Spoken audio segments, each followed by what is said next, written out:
안녕하세요. 주도입니다. 7월 18일 월요일 방송 시작하겠습니다. 오늘 장이 좋았습니다. 외국인들도 많이 사고요. 근데 그러면 주도는 레버리지에 투자를 했냐? 안 했습니다. 왜냐고요? 원달러 환율이 안 움직였어요.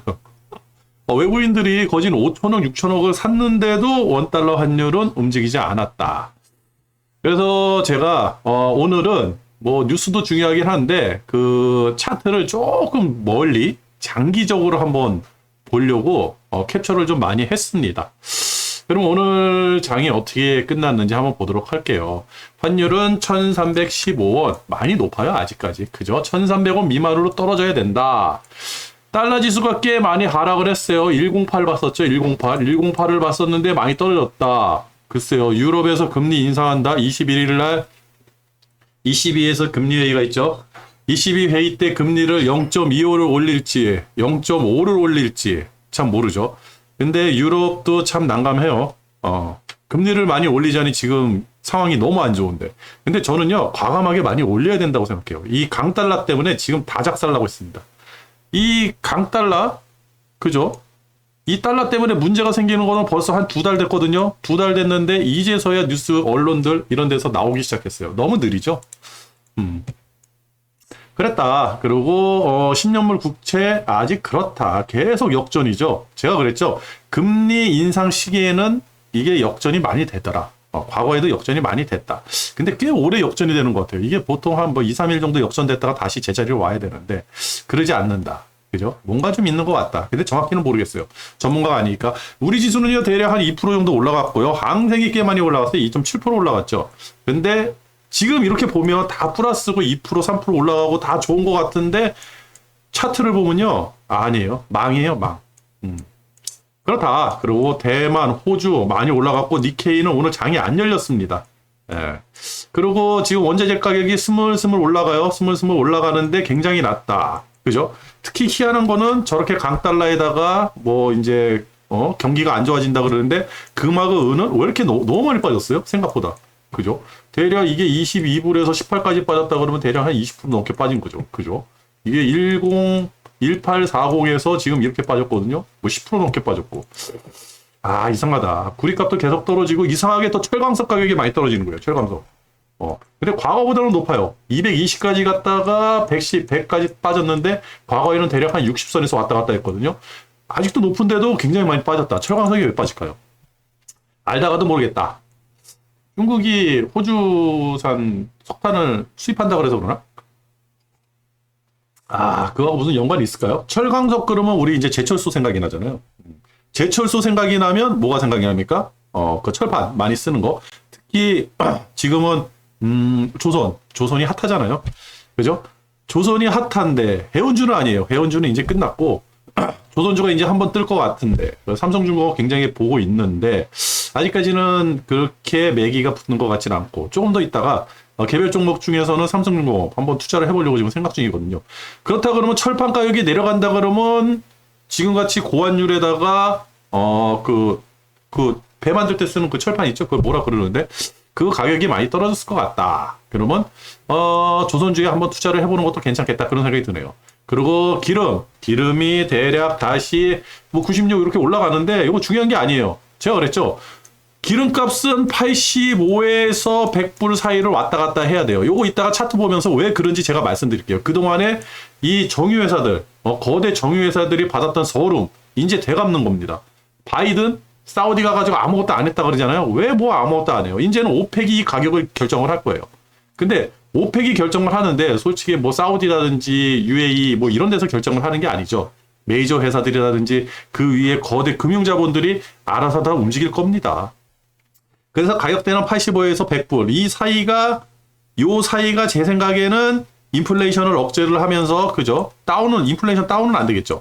인플레이션을 억제를 하면서 이런 에너지 기업들한테 어마어마한 이익을 갖다 주는 그 가격대가 아닌가. 요거는 이따가 차트 보면서 말씀드리고요. 가스가 불안불안하니까 계속 올라가죠. 근데 이 가스가 올라가는 거는 참 아이러니하다. 왜? 유럽이 죽는다. 가스 가격이 계속 올라간다. 유럽은 지금 죽고 있다. 작살나고 있다. 유럽에서 쿠데타 한번 일어나지 않을까라는 불안불안한 심리. 유럽이 굉장히 안 좋아요, 상황이. 지금 제가 이 보는 것 중에서는 신흥국들 사정이 굉장히 안 좋잖아요. 근데 그거는 뭐 기반 시설이 없는 국가들이고 조금만 어떤 외압이 있다든지 그죠? 지금 달러의 외압이죠. 이런 외압이 있으면 많이 흔들리는 국가들, 신흥국 중에서 그런 국가들이 지금 난리가 난 거고 저는 일본이 굉장히 안 좋다고 생각해요. 어저께도 일본 얘기를 좀 해드렸는데 도쿄 그지 검색을 해보셨습니까? 한번 검색을 해보세요. 도쿄에 그지들이 그렇게 많고 몸 파는 사람들이 그렇게 많다더라. 신주쿠에 가면요 널렸대요. 경기 불황의 가장 큰 척도는 뭐냐? 사람들이 할 일이 없어가지고 뭐든지 갖다 파는 거예요. 그 마지막이 몸을 파는 거죠. 그렇게 생각을 해요. 그리고 유럽도 마찬가지예요. 유럽 지금 뭐 기온이 너무너무 뜨겁잖아요. 40도가 넘어간다는데 그죠? 뭐 지금은 그 에어컨 그죠? 그러면 겨울에는 여름이 더우면 겨울이 또 많이 추워질 수가 있거든요. 그러면 올 겨울에 만약 한파가 닥친다. 그죠? 그랬을 때 이 에너지난 가뜩이나 이제 그 러시아는 가스를 끊었어요. 제가 요 얘기는 안 해드렸는데 러시아가 가스를 끊었습니다. 이게 끊고 안 끊고의 차이가 굉장히 크거든요. 그거는 좀 이따가 러시아가 중국에다가 파이프라인을 설치한다는 그 기사가 있는데 그때 같이 말씀을 드리도록 하겠습니다. 이 뉴스가 다 이어져 있어요. 그래가지고 뭐 베트남이라든지 이런 것도 한번 이따가 보고요. 미국 좋아요. 좋은데 아니죠. 제가 그랬죠. 항상 말씀드리죠. 3에서 4%짜리 양봉이 쭉 나오면 땡큐. 안 나와요. 안 나와. 이거 일단 차트 보면요. 왜 안 나오는지 이해가 됩니다. 유럽은 지금 다시 슬금슬금 올라가기 시작해죠. 대략 1.5%. 오늘 뭐 이 상태로 간다 하면 2%까지 올라갈 수 있겠다. 그런 생각도 들고요. 뭐 이런 거는 별로 이제 중요하지 않습니다. 지금 개별주들은 중요하지 않아요. 중요하지 않은데 우리나라는 반도체하고 그다음에 GM. 그나마 좀 괜찮다. 그나마 많이 올라갔다. 그래서 우리 장도 이렇게 많이 올라갔나 그런 생각이 들고 비트코인이요. 생각보다 많이 올라갔어요. 이제 3천만 원 다 됐습니다. 그랬다. 그러면 차트를 한번 볼게요.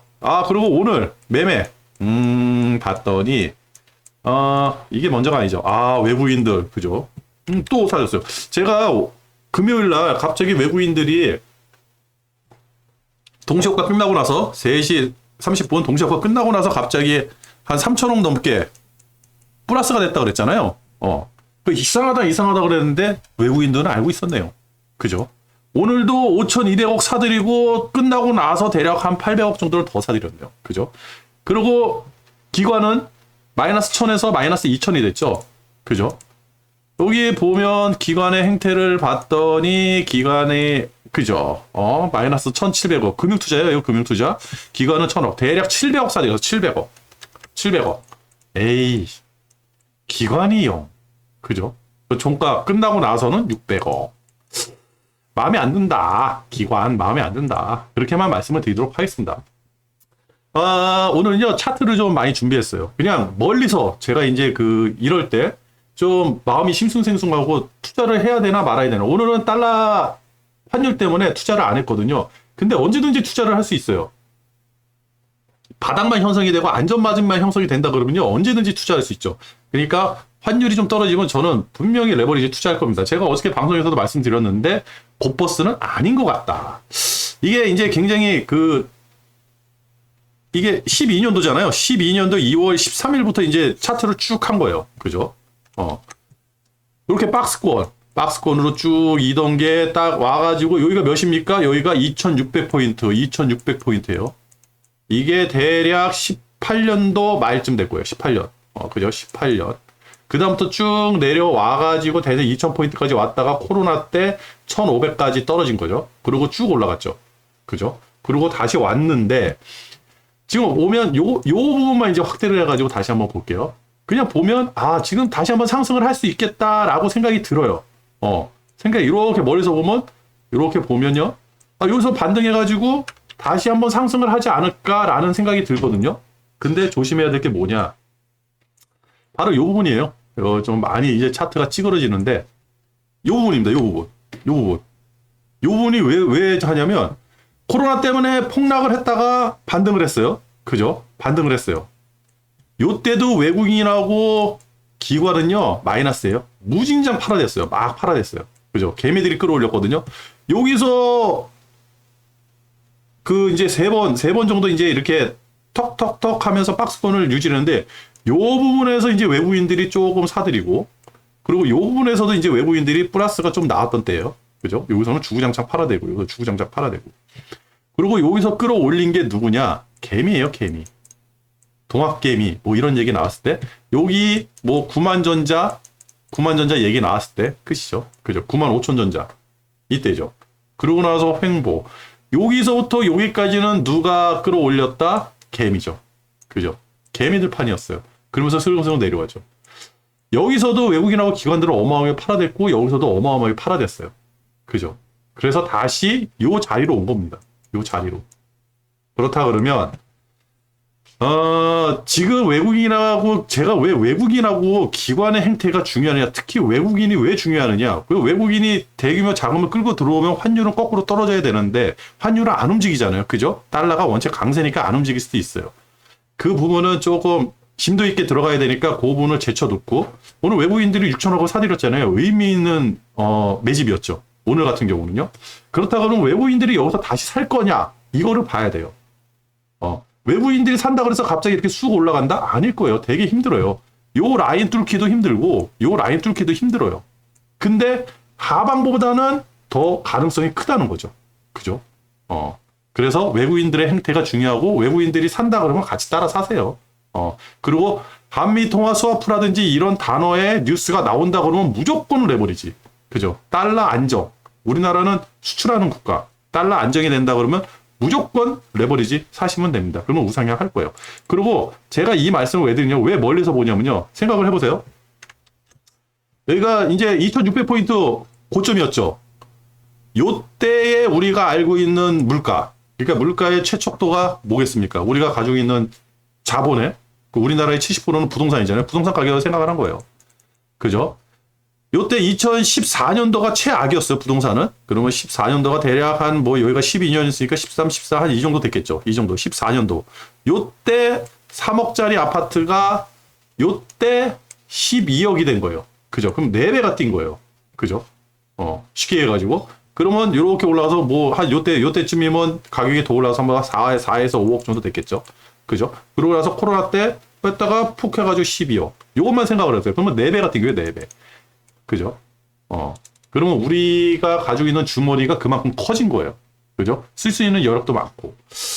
저는 그 생각을 하는 겁니다. 그러면 요때에 우리가 가지고 있는 돈하고 요때에 가지고 있는 돈, 물가라든지 이런 거, 지금은 인플레이션 때문에 물가가 다 올라갔어요. 물가가 올라간다는 거는 물건값이 올라간다는 거죠. 그러면 공장, 내가 가지고 있는 주식, 부동산 이런 게 다 올라가야 돼요. 그러면 여기서 3억짜리 집이 12억이 됐다. 그런데 이거는 조금 오버슈팅이 된 거죠. 주식처럼. 그러면 이게 12억짜리는 떨어진다. 그러면 최소한 저는 더블을 보고 있는 겁니다. 그러면 이때 가지고 있는 자본보다는 이때 가지고 있는 자본이 더 많아야 되겠죠. 그죠? 물가도 상승하고 공장, 땅값도 올라갔을 테고 공장의 시설, 기계값도 올라가고 내가 투자한 회사는 인플레이션 때문에 가치가 더 올라가 있는 거예요. 그렇다 그러면 이 가치가 요때 가치하고 요때 가치하고 파란색으로 해야겠네. 요때 가치하고 요때 가치하고 요때 가치는 다른 거예요. 그죠? 오히려 지금 가치가 이때보다는 더 밑에 내려와 있을 거다. 그래서 상승 여력이 높을 거다. 그래서 저는 그렇게 생각을 하는 겁니다. 그러면 이거를 판단을 누가 해주냐? 돈은요, 개미들이 가장 많아요. 근데 가장 많이 잃는 것도 개미들이에요. 왜? 뭉치지 못하니까. 그러면 돈을 가장 많이 잘 굴리고 할 수 있는 그런 집단이 누구죠? 기관이나 외국인들. 그래서 기관이나 외국인들의 매매 행태를 봐야 된다는 거예요. 그래서 이 사람들이 여기서 싸다. 한국 싸. 물가 상승률이라든지 어떠한 그런 걸 봐서 그다음에 그 주식의 전체적인 가치를 봐서 봤더니 뭐 지금이 한 0.8배 정도 된다 그러나요? 0.8배 정도 된다고 되고요. 요 라인이. 요 라인이 1배 이 정도 되고. 그러면 시가총액이 지금 마이너스가 된 거예요. 그렇다 그러면 앞으로 더 성장할 가능성이 있다. 그래가지고 더 올라갈 수 있겠죠. 그죠? 요거는 정확하지 않습니다. 제가 어디서 들은 얘기인데 맞는지 안 맞는지 모르겠어요. 더 올라가 상승을 할 수 있는 여력이 있잖아요. 그거를 보는 거예요. 그러면 지금의 가치는 굉장히 싸다. 첫 번째 주식은 싸다. 근데 이 주식을 가치를 제대로 평가를 하려고 하면 누가 평가한다? 내가 아니라 외국인이나 기관. 이겁니다. 그래서 멀리서 보면 여기서 굉장히 올라가기 힘들 것 같아요. 그죠? 박스권. 그래서 제가 왜 박스권을 얘기를 하느냐? 여기서부터 이렇게 박스권이 형성이 된다 그러면 올라갈 힘이 생기는 거죠. 그죠? 그렇다. 근데 이것만 그러느냐? 다 그래요. 코스피 50, 그죠? 오늘 양봉이 나왔는데 의미 없어요. 봐, 21선 인제 넘어갔죠? 51선, 마의 51선 넘어가야 되는데 한참 남았잖아요. 얘, 이거 한참 위에요. 그죠? 그 다음에 121선 여기 있잖아요. 이거 언제 타고 올라옵니까? 그래서 여기서 박스로 좀 만들어야 된다. 지금 뭐 삼성전자가 이제 6만 원 뚫어가지고 이제 7만 원, 8만 원 갈 것 같잖아요. 천만의 말씀이에요. 그렇게 간다고 가면 좋겠죠. 가면 좋은데 그러지 않을 것 같다. 그래서 조심조심. 그래서 급할 게 없다라고 생각을 하는 겁니다. 저는. 그렇다. 그 S&P 500도 그죠? 상당히 뚫고 나가기 힘들겠죠. 그죠? 이평선만 봐도 얘네들 있고 이거는요 뉴스가 아니라 그냥 기술적으로 차트를 보는 거예요. 워렌 버핏이 절대 백미러 보지 말라 그랬는데 저도 이제 워렌 버핏 같은 사람이 아니라서 백미러 자꾸 보게 됩니다. 차트를 봐서는 넘어가기 힘든 거예요. 그죠? 그렇다고 하면 어떻게 되죠? 최소한 저는 크게 좀 박스권에서 움직여야 된다. 그래서 하방보다는 상방보다는 박스권. 이게 맞지 않나. 그렇게 해야지 한번 보는 거예요. 항생도 똑같죠. 그죠? 호주가 이제 원자재 때문에 주가가 많이 상승을 했다가 떨어졌어요. 그죠? 호주의 주식 가격이 떨어진다는 거, 브라질 주식 가격이 떨어진다는 거는요, 원자재 가격이 떨어진다는 얘기죠. 그러면 인플레 압박에서 우리가 이제 좀 헤쳐나오는 거죠. 연준이 원하는 바를 지금 슬금슬금 해나가는 거예요. 그렇다. 대만 지수도, 그죠? 여기서 이렇게 빠져가지고 여기서 빠져. 언제 올라가겠습니까? 그죠? 상해 지수도, 그죠? 그 좋았던 상해 지수도 어떻게 보면 박스권. 그죠? 막 쭉쭉쭉 올라갈 것 같은데 남들 다 떨어질 때 쭉쭉쭉 혼자 올라갔는데 다시 조정받잖아요. 박스권. 한도 끝도 없이 올라갈 수가 없어요. 지금 상황에서는. 그렇다. 그죠? 상해 지수 보면 박스권. 유로스톡스 50. 그죠? 이렇게 보면 박스권. 과거로 다 회귀한 거예요. 과거로. 그러면 이때의 가치하고 똑같느냐? 이거를 우리가 판단을 해야 되는데 이 판단은 내가 해가지고 아니다. 지금이 더 싸다. 사야겠다. 한다 그래서 주가는 올라가는 거 아니죠. 그죠? 누가 판단을 해요? 메이저. 외국인들이라든지 기관들이 판단을 하는 겁니다. 독일도 그렇죠. 그죠? 이 차트만 봐서는요. 여기서 이게 올라가겠어요? 이 힘이 어마어마해야 되는데. 그죠? 그렇다. 그러니까 지금 장이 그런 장이에요. 베트남 굉장히 좋았다가 푹 꺼졌죠. 그죠?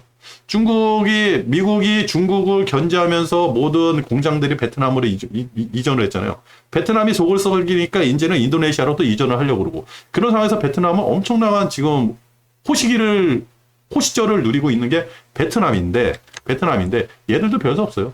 여기까지만 딱 잘라서 봤다 그러면 어마어마했죠. 그죠? 근데 그렇다. 인도도 똑같죠. 인도도. 캐나다. 그죠? 반등은 있어도 박스권 반등이지 큰 반등? 이걸 뚫고 올라가는 어떠한 큰 상승? 그죠? 그렇다고 하락은 아닌 것 같아요. 그죠? 제가 항상 말씀드리잖아요. 이때의 가치하고 지금의 가치하고 뭐가 우선인가, 뭐가 더 높은가를 생각하는 거예요. 어떠한 숫자로만 보지 말고 내 주머니에 있던 돈. 쉽게 가지고 코로나 이전에 18년도에 내 주머니에 얼마가 있었고 지금 내 주머니에 얼마가 있는지 그것만 판단하면 되거든요. 그죠? 근데 이 판단은 그냥 개미들 기준이 아니에요.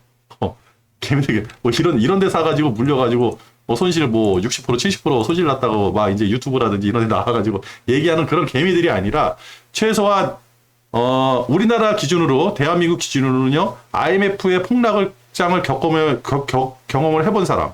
그 다음에 금융위기 2009년도 금융위기를 경험을 해보고 지금까지 살아남은 주식 투자자들의 판단이 중요한 거죠. 그죠? 저도 그때 살아남았습니다. 브라질도 똑같죠. 그래서 차트를 멀리서 한번 본 거예요. 그죠? 그리고 가장 중요한 게 원달러 환율. 원달러 환율은 우리가 어떻게 할 수가 없죠. 할 수가 없는데 지금 많이 하고 있어요. 굉장히 많은 돈이 일로 딸려 들어간다. 그래가지고 정보당국에서는 얘기를 안 하는 것 같은데 지금 이제 달러 외환 보유고가 조금씩 말라 들어가지 않을까 그런 생각이 들어요. 근데 계속 이거를 위에서 누를 수는 없죠. 제 생각에는 많이 누르고 있는 것 같아요.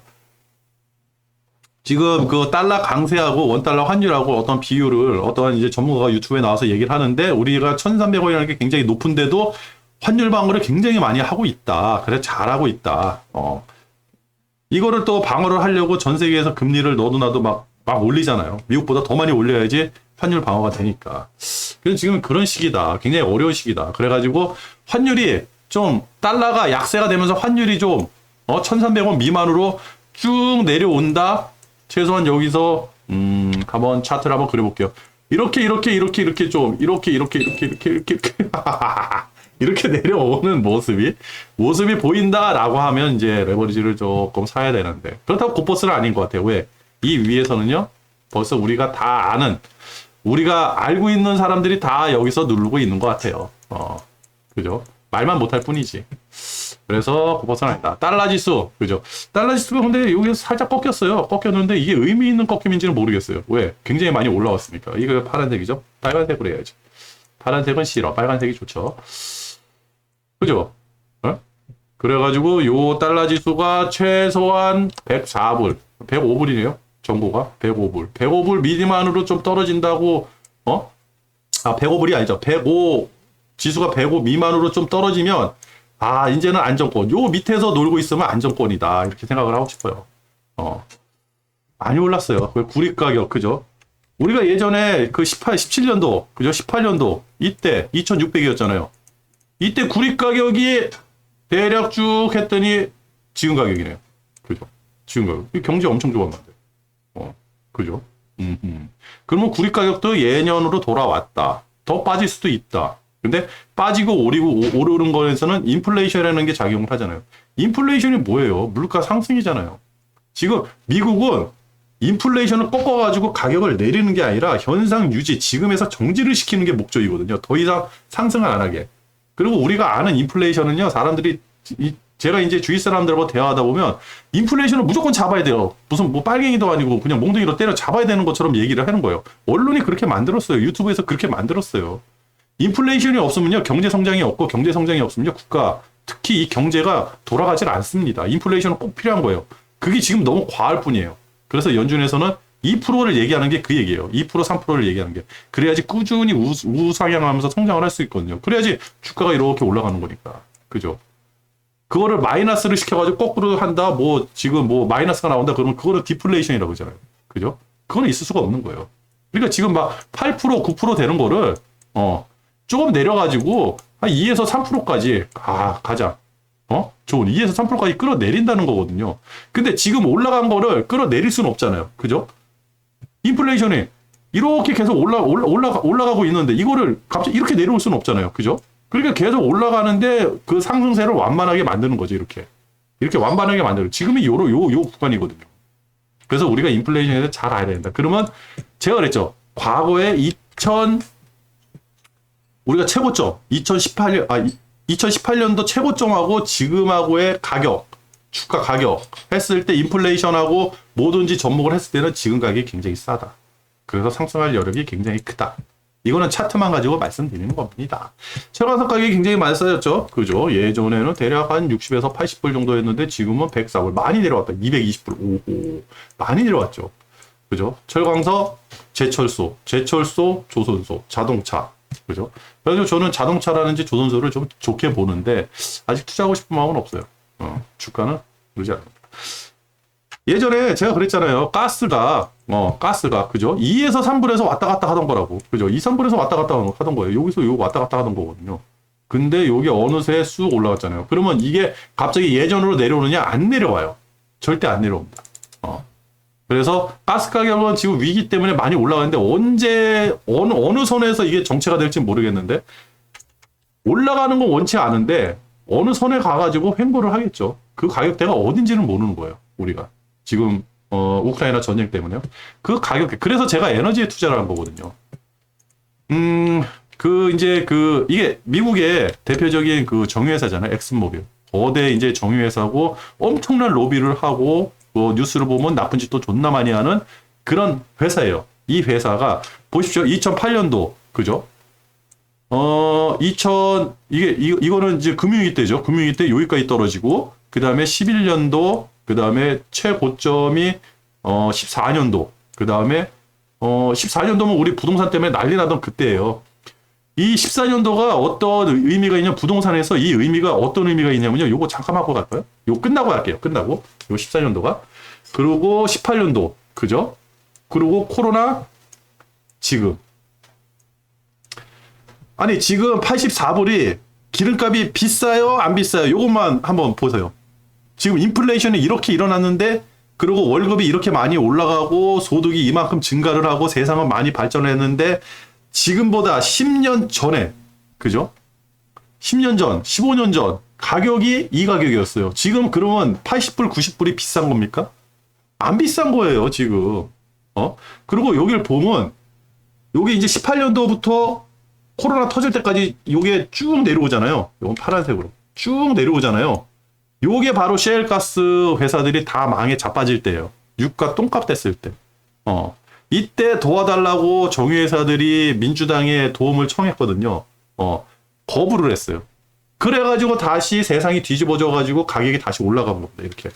그러면 이 회사들이 있잖아요. 정유회사들, 사우디, 이런 나라들, 그죠? 기름에 관련된 모든 세상에 있는 그 이익 집단들이 민주당을 좋아할까요? 안 좋아하는 거예요. 그래서 안 도와주는 겁니다. 그래가지고 바이든이 가가지고, 제가 그랬잖아요. 바이든이 사우디 가가지고 건질 거 하나도 없다. 안면 트고 오는 거밖에 없다. 그래서 제가 그 얘기도 아예 안 했어요. 아무런 중요한 뉴스도 아니기 때문에. 근데 갔다 오고 나서 이제 바이든 바보다 뭐하다 얘기를 하는데, 제가 그 이면에 어떤 게 있는지는 먼저 본 방송에서 얘기를 했죠. 굉장히 큰 거래를 하고 왔습니다. 미국한테 국익에 엄청나게, 미국 셰일가스 업체들을 돈을 어마어마하게 많이 벌어줄 수 있는 그런 딜을 하고 왔어요. 바이든 입장에서는요, 이걸 세상에 공표를 못할 뿐이지, 바이든 입장에서는 지금 마이너스가 아니죠. 이게 시간이 지나면 이제 바이든의 업적으로 이게 다시 바뀔 거예요. 근데 이렇게 딜을 한 거는 민주당 입장에서는 할 수가 없으니까 발표를 못 하는 것 같아요. 공화당, 만약 이게 트럼프였다 그러면 벌써 난리 났을 거예요. 그렇다. 그런 이면이 있지 않을까. 그렇다 그러면, 보세요. 기존에 가스 가격이 적어도 70불, 80불은 돼야지 이 회사들이 먹고 사는데. 그죠? 7, 80불은 돼야지. 그죠? 7, 80. 요게 이제 요게 엑스모빌 주가예요, 주가. 기름 가격이 아니라 주가예요. 7, 80불은 돼야지 먹고 사는데, 7, 80불은 돼야지 먹고 사는데, 이게 뭐지? 그죠? 요때, 이제 엑스모빌이 작살을 나는 거 가지고 여기서 이제 복수를 하는 거예요. 절대 안 하는 거예요. 그러면 지금 기름 가격이라든지 그 경제 성장한 거라든지 했을 때, 그러면 이때의 엑스모빌, 지금의 엑스모빌이라면 엑스모빌이 지금 위축이 돼 있나요? 그죠? 아니죠. 그렇다고 하면 지금 가격은 더 많이 올라갈 거죠. 80불, 90불만 돼도요, 어마어마하게 이득이 나요. 그리고 예전에 80불, 90불하고는 상황이 다르죠. 그죠? 근데 내가 얘기하다가도 제가 말린 것 같은데. 말린 것 같은데? 맞나? 아이씨, 잘 모르겠다. 하여튼, 지금 정유회사들이 엄청 똥값이고 싸다. 그래서 제가 에너지 회사에 투자를 했는데, 직접적으로 그 워렌 버핏이 샀다는 옥시덴탈이라든지 쉐브론에 투자를 하고 싶은데 환율이 1,300원에서 직접적으로 투자를 못 하겠어요. 달러가 없기 때문에. 그래서 그거에 준하는 우리나라 ETF를 사놓은 거고, 환율이 떨어지면요, 저는 이제 쉐브론하고 엑슨모빌에다가 다시 투자할 겁니다. 이거는 언제까지 이제 이 회사들이 돈을 벌기 시작하느냐? 2050년까지는 끄떡없다. 그죠? 앞으로 10년, 20년까지는 끄떡없다. 그 얘기를 해야 되는 거예요. 이게 얼마나 서럽겠어요. 그죠? 얼마나 서럽겠어요. 나 같아도 서럽겠네. 나 같아도 주가, 이거 저 기름값, 이거 안 할 것 같아요. 그렇다. 이게, 방송을 잘 했나 모르겠네. 좀 헷갈렸어요. 그리고, 지치네. 너무 오래 했나? 차트를 너무 많이 띄우니까. 제가 이제 그 얘기를 해드렸잖아요. 그 얘기. 14년도. 이게 뭐 엑스모빌 주가인데, 이게 뭐 기름값하고 거의 비슷하니까. 그 얘기를 해드릴게요. 여기 보면 14년도에 기름값이, 엑스모빌 주가가 이렇게 높았다는 거는 경제가 안 좋았다는 얘기죠. 그죠? 기름값이 고공행진을 하고 있었다. 우리나라 같은 경우는 기름값이 고공행진을 했대. 근데 이게 부동산하고 연결돼요. 여기 보시면 2009년도 있잖아요. 2008년도에 금융위기가 터져가지고 주가가 쭉 빠졌잖아요. 그죠? 그리고 이제 다시 이제 기름값이 이렇게 쑥 상승한 거예요.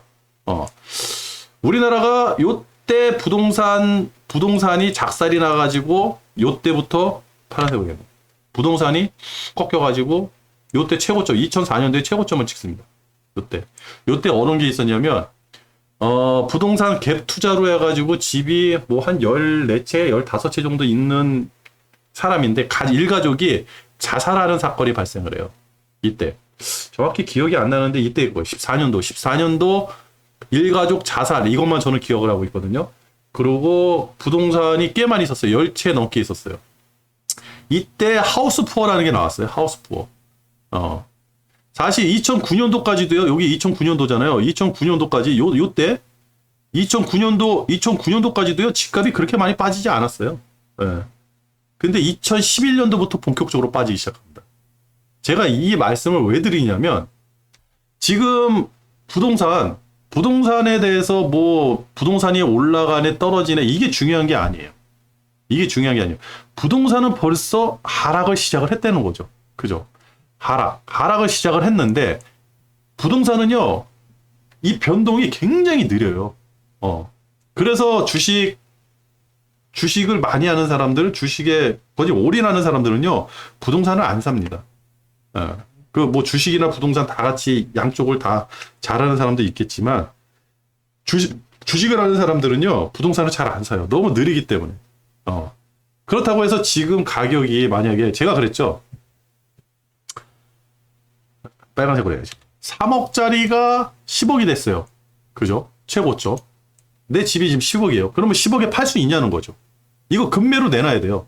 팔려고 그러면. 근데 주식은 바로 10억에 팔 수가 있는 거예요. 변동이 심하니까. 그러니까 어제 9억 됐다, 오늘 10억 됐다, 내일은 또 9억 5천이 됐다, 그 다음날은 9억 뭐 2천이 됐다. 이렇게 가격 변동폭이 계속 있으니까 사고 팔고 되는데 안 되잖아요. 살 때 내가 3억이 잘 샀어요. 지금 10억이에요. 팔아야 돼. 제가 생각하기에는 지금 집을 팔아야 돼요. 그러면 이거를 파는데 얼마에 팔겠어? 8억? 이렇게 팔았어요. 사는 사람이 없으니까 금매로. 그러면 이 가격은 순식간에 8억이 되는 거예요. 다 없어지고. 주식에서 내가 10만 원에 팔았다 그래서 가격이 뚝 떨어지지 않잖아요. 내가 그 정도로 등치가 있는 사람이 아니잖아요. 그죠? 우리나라 집이 1,800만 채가 있다는데 그 중에 하나 팔았다 그래서 집값이 다 떨어지면 안 되잖아요. 근데 부동산은 다 떨어져요. 그죠? 이래가지고 주식하는 사람들이 부동산 투자를 잘하고요. 그리고 회귀성이 굉장히 느리고, 그 다음에 변동이 굉장히 천천히 일어난다. 그러면 다들 제가 답답한 게 그거예요. 주식에 비하고 차트에 비해가지고 제가 이제 경험 가지고 부동산에 대한 어떠한 얘기를 들었을 때, 앞으로 뭐 집값이 더 올라갈 수 있고 지금은 어떠한 조종기고 지금 거래가 안 되는 거는 차후에 뭐 어쩌고저쩌고 막 얘기를 하는데 개소리예요, 다. 절대 믿으시면 안 됩니다. 거래가 안 되면 계속 빠지게 돼 있어요. 그게 바로 2014년도에 제가 이걸 왜 기억하냐면 2014년도에 이 가족이 전체 같이 자살을 했거든요. 자살을 했는데 그 다음부터 2014년이 가장 바닥이었어요. 16년도부터 다시 상승을 하잖아요. 그죠? 16년도가 거진 11월 달 한 11년 요때 가격대까지 왔던 거예요. 요때 이렇게 올라갔던 게. 그랬던 것 같아요. 그러니까 이게 뭐 서울 이런 데는 모르고 제가 사는 집 기준으로 저는 제가 사는 집 기준밖에 안 되니까 16년도에 그 가격대가 왔던 거예요. 요때. 그러면 이 사람들이 2년만 버텼으면 솔직히 큰 손실은 안 됐겠죠. 이때 채무가 갭 투자를 해가지고 그 깡통 전세가 돼가지고 역전세난이 나가지고 이때 채무가 마이너스 7억인가 그랬거든요. 조금만 버티면 될 것 같은데 이거 분명히 은행에 가면 은행에서 이거 조정을 해줘요. 채무 탕감이 아니라 이자라든지 장기로 어떻게 뭐 해주는 그거를 해주거든요. 그런 거를 좀 해가지고 좀 버텼으면 이 사람들은 살아났을 텐데 그게 아닌 거예요. 여기서 이제 자살을 하고 나서 가격이 그다음부터 올라가고 2016년도에 해가지고 18년도까지 조정받다가 다시 쭉 올라갔거든요. 이게 굉장히 턴이 길어요. 그러면 이제 시작이거든요. 보세요. 22년도, 23년도, 24년도, 25년도까지 다 죽는다 그러잖아요. 그게 과거 데이터를 봤더니 한 4, 5년은 다 작살을 난다. 25년도까지는요. 부동산 가지고 있는 사람들은 진짜 힘들 거예요. 그리고 미국 부동산하고 우리나라 부동산하고는요. 아주 달라요. 그리고 지금 부동산 가지고 있는 분들 분명히 말씀드리지만 지금 그 변동금리는 무조건 고정금리로 바꾸셔야 됩니다. 지금이 미국은 거진 고정금리잖아요. 80% 이상이. 근데 이 사람들도 신규 매입하는 사람이 없어가지고 집값이 이제 떨어질 거예요. 그게 떨어지는데 이 사람들은 고정금리로 대출을 받아놨으니까 과거에 싸게 2% 3%대 받아놨으니까 앞으로 10년 동안은 끄덕없는 거예요. 그냥 살면 돼요. 내 소득에 비춰가지고 이자 내면 살아내는데 우리는 변동률이잖아요. 내 소득은 똑같은데 이자는 더 내. 내 소득이 좀 올랐는데 이자는 더 내. 안 돼요. 제가 그랬죠. 미국이 연말에 3.5에서 3.75 만들어 놓으려고 지금 준비하고 있다고. 그죠? 연말에. 지금 1.7이에요. 그러면 적어도 지금부터 2%는 더 올라가야 돼. 2%. 그죠? 조심해야 되는 겁니다. 안이하게 생각하면요. 큰일 나요. 그 집을 사고 팔고는요. 저는 모르겠어요. 하지만 대출에 대해서는 지금이라도 빨리 고정금리로 바꿔야 된다. 그렇다. 또 뭔 얘기를 한 거예요? 시간 다 갔네. 이거 빨리빨리 해야겠네. 힘들다. 가격 상한선 어렵죠. 이게 왜 어렵냐? 제가 말씀드렸잖아요. 가격을 뭐 40에서 60불 맞는다 그러는데 그걸 하라 그랬어요. 근데 이거 시행되면 러시아는 가스 끊어버려요. 전 세계가 무서운 게 그거예요. 원유를 끊어버려요. 안 팔면 안 팔아요. 돈이 안 되는데 뭐하러 팔어? 아쉬운 게 뭐가 있는데 지금 빵빵한데. 그죠? 지금도 먹고 살아. 어차피 우리 러시아는요 자급자족이 되는 나라거든요. 안 팔아. 이게 무서운 거예요. 그래가지고 이거 합의 안 되는 겁니다. 그죠? 옐런 그냥 이상한 아줌마가 지금 돌아다니는 것밖에, 내가 보기에는 치매 걸린 아줌마가 지금 전 세계로 돌아다니는 것밖에 그렇게밖에 안 보이거든요. 그게 미국이, 제가 생각하는 그 미국의 모습이에요. 지금. 바이든도 이상하죠. 옐런도 이상하죠. 그죠? 내가 조금 좀 괜찮은 사람이 파월 한 명이에요. 그렇다. 샌더스는 바이든 사우디 방문하지 말아야지. 이게 중요합니다. 샌더슨이 누구예요? 진보 중에 진보. 그죠? 엄청나게 무시무시한 사람? 그죠? 이 사람에 대해서는 저는 이 사람 연역에 대해서는 자세히 몰라요. 근데 알고 있는 거는 완전 생진보, 빨갱이 진보, 무시무시한 사람. 그죠? 돈 있는 사람들이 제일 무서워하는 게 샌더슨. 사우디 방문하지 말았어야지. 왜? 쪽팔리고 와서? 아니었죠. 이면의 거래가 안 좋았던 거예요. 이면의 거래가. 왜? 이제 부자들을 위한, 그 다음에 이스라엘? 어디죠? 하여튼 이 사람들을 위한 그런 거래만 하고 왔어요.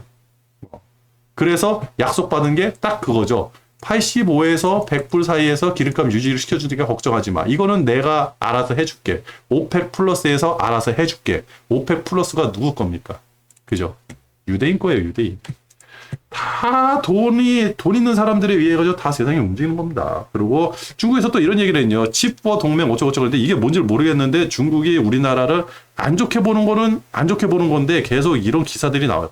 좋은 기사가 하나도 안 나오잖아요, 지금까지. 그 중국에서 기사 나올 때마다 철렁철렁 합니다. 바이든이나 지금 우리 대통령이나 비슷한 것 같은데 우리 대통령이 좀 더 심각한 것 같아요. 그래가지고 이 중국 때문에 진짜 작살날 것 같기도 하고 불안합니다. 그리고 이코노미스트 49%가요 1년 내 경기 침체가 있다. 금융위기 직전 수준까지 간다라고 하는데 이런 기사가 나오면 어떻게 된다? 주식을 사야 된다. 얘네들이 왜 이런 얘기를 했어요? 누구를 위해 가지고 얘네들은 누구를 대표해요? 돈 있는 놈들. 그죠? 펀드에 가입한 놈들, 이런 놈들, 돈 많은 사람들, 투자하는 사람들, 이런 사람들을 대표하는 놈들이 갑자기 이렇게 얘기를 한다는 거는 주식을 팔고 준비를 하라 이건데 그렇다고 하면 지들이 사겠다는 거 아니에요. 그래서 이런 기사가 나오면 되려 주식을 사라. 그래서 이 기사를 넣습니다. 이게 또 이건 뭐 중요한 건 아닌데 여기 이런 기사 이것 때문에 제가 힘든 거예요. 양국 갈등은 한국이 해결한다. 왜 한국이 해결해요? 그죠? 정치 얘기하는 거 아닙니다. 뭐 윤석열 대통령, 뭐 진보, 그런 거 아니에요. 저도 예전에 뭐 문재인 대통령 때 문재인 욕 엄청 얘기했고 지금 윤석열 욕 엄청 얘기하고 저는요 경제인입니다. 돈을 벌어야 돼요. 돈을 벌기 위해서는 정치인들이 어떤 행태라든지 이런 게 중요한데 이거 잘못하면요 민심이 갈라지죠. 그죠? 민심이 갈라지죠. 일본에서 이게 지금 나는 이 기사를 딱 보고 나서 바이든이 사우디에 간 거하고 이게 매칭이 되더라고요. 바이든이 가가지고 그냥 그 꼬다는 보리자루처럼 옆에 서 있고, 그죠? 지금 나오는 기사에서는 왕자가 그랬대요. 네가 나 왕따 시켰냐? 그리고 여기 왔냐? 이 웃음, 이게 이제 좀 우리나라의 그 어떠한 단면을 보여주는 게 아닌가 그럽니다. 그리고 중국에서 직통 가스관을 추진한다고 그랬죠. 이거 예전에 제가 한번 얘기를 했었죠. 이제는 러시아가 유럽에다가 PNG, 그죠? PNG 가스관이죠. PNG를 이제 판매를 못하게 돼요. 그러니까 중국에다가 판매를 하는 거예요. 그죠? 여기다가 PNG를. 이게 뭘 뜻하느냐? 내가 물건을 팔아요. 그죠? 가스를 파는데 가격이 안 맞는 거야. 나는 100만 원에 팔고 싶은데 쟤는 야 100만 원 너무 비싸. 100만 원에 샀더니 우리가 남는 게 없어. 내가 죽게 생겼어. 가격을 깎아줘. 야 됐어. 나는 100만 원에 팔아야 돼. 야 너는 여유가 있잖아. 좀 깎아줘. 그래가지고 그걸 협상을 해야 되거든요. 그래서 80만 원이든 90만 원이든 좀 깎고 그러면 야 올해 10만 원 깎고 내년 봐가지고 내년에 니네가 물건을 많이 써가지고 장사가 잘 되고 많이 써가지고 내가 마진이 좀 많이 남다 그러면 내년에 또 10만 원 깎아줄게. 이런 협상이 있어야 되는데 그 협상이 안 한 거예요. 그러고 나서 야 힘들어 죽겠어. 어? 이거 어떻게 좀 해봐. 라고 하니까 러시아가 이건 뭐 힘들어 죽겠어도 아니죠. 유럽이 야 이제부터는 러시아 가스 쓰지 말아야겠는데 막 이런 얘기가 들리니까 러시아에서 야 그래? 이 새끼들 봐라. 끊어버린 거예요. 유럽은 작살나는 거잖아요. 죽게 생겼잖아. 그죠? 근데 이렇게 되는 거죠. 제가 이제 물건을 파는 입장이에요. 물건을 파는 입장에서 물건을 사는 사람이 제가 물건을 사는 입장이에요. 물건을 사는 입장에서 물건을 파는 사람이 물건을 줬다 안 줬다 줬다 안 줬다 그래요. 그럼 어떻게 돼요? 거기하고는 거래를 안 합니다. 안정적으로 비싸더라도 물건이 안정적으로 와야지만 내가 물건을 만들어서 납품할 거 아니에요. 그게 신용이잖아요. 근데 이 사람은 물건을 줬다 안 줬다 줬다 안 줬다 그래. 러시아가 유럽의 가스를 끊었다는 거는요, 앞으로 이제 너네들하고 절대 가스 거래를 안 하겠다라고 한 거예요. 그러면 유럽은 그거에 대한 대안이 있어야 되잖아요. 했잖아요. 바이든이 대안을 해줬잖아. 그죠? 사우디하고 이스라엘하고 가스 다시 해주게도. 그리고 미국 셰일가스, 그죠? 셰일가스 배로 그냥 퍼가지고 날라주겠다고. 여기다가 수입 플랜트, 가스 수입 플랜트 18개 짓고 있다고 유럽에다가. 그죠? 18개 짓고 있다고. 그거 말씀드렸잖아요. 준비가 되는 거야. 그래, 러시아 입장에서는 이 새끼들 다 준비해놨네. 뒤에서 장난치네. 야, 그래, 알았어. 니들하고는 이제 거래 안 해. 그러면서 과감히 가스를 끄는 거예요. 신용을 단절을 시킨 거죠. 이게 제일 무서운 거예요. 가스관 끊었다고 했을 때, 그래가지고 언론에서 그런 얘기가 나오는 거예요. 가스관을 끊었는데 저거를 다시 풀어줄지도 의심이 된다. 올겨울에. 그죠? 유럽 같은 경우는 지금 2년이 아주 고통의 2년이 될 거거든요. 2년이. 2년을 버텨야 돼요. 모든 걸 다 완수를 하려고 그러면. 러시아 입장에서는 어떻게 선택을 할까요? 그러면 이제는 이 엄청나게 많은 가스를, 우랄유를 어디다 팔아먹어야 되잖아요. 어디에요? 중국. 엄청난 소비처가 있는 거죠. 그죠? 석탄 가격 지금 엄청나게 고공이거든요. 중국 입장에서 러시아 가스 싸게 가져오는 거 굉장히 중요해요. 이 PNG가요, LNG보다 한 30% 정도 저렴하거든요. 그죠? 그래가지고 이거를 중국도 2년 내에 이거를 착공을 해가지고 완공을 시키겠다 한 거예요. 러시아하고 중국하고. 그죠? 엄청나게 가는 거죠. 이거예요. 그래가지고 이 에너지의 판도가 바뀌고 있다. 그지? 에너지를 누가 이제 그 좌지우지 하느냐가 이제, 세상에 그 패권을 가르는 그런 시대가 온 거다. 저는 이렇게, 생각을 하거든요. 그렇다. 그리고 원숭이 두창, 요게, 저는 이제, 우리가 한번 경험이 있으니까 그래도 괜찮지 않을까 했는데, 요게, 원숭이 두창 같은 경우는 벌써 68개국 12,000명, 12,000여 건이 발견이 됐다. 근데 요걸 누가 얘기했냐면요. 이 사람이에요. 앤서니 파우치. 굉장히 오래된 사람이죠. 이 전염병 연구소. 국립 알레르기 전염병 연구소. 이 소장인데 이 사람이 그때 코로나 때, 코로나 이전에도 굉장히 오랫동안 일했던 사람이고 굉장히 전문가로 알고 있거든요. 근데 이 사람이 코로나 때도 이렇게 얘기를 하면서 코로나가 확 확산이 되고, 그죠? 근데 이 사람이 나서가지고 이 얘기를 한 거예요. 뭐라고 얘기했냐? 지금 확진 사례는 매우 과소 편집됐다. 니들이 숨기고 있다. 지적했대요. 그래서 백신 빨리 만들고, 테스트 빨리 하고 해라. 심각하다. 이 얘기를 한 거예요. 그래서 저도 이 코로나가 증가세가 조금 심각한 사안이 아닌가 이렇게 한번 생각을 해보고 있어요. 근데 문제는 뭐죠?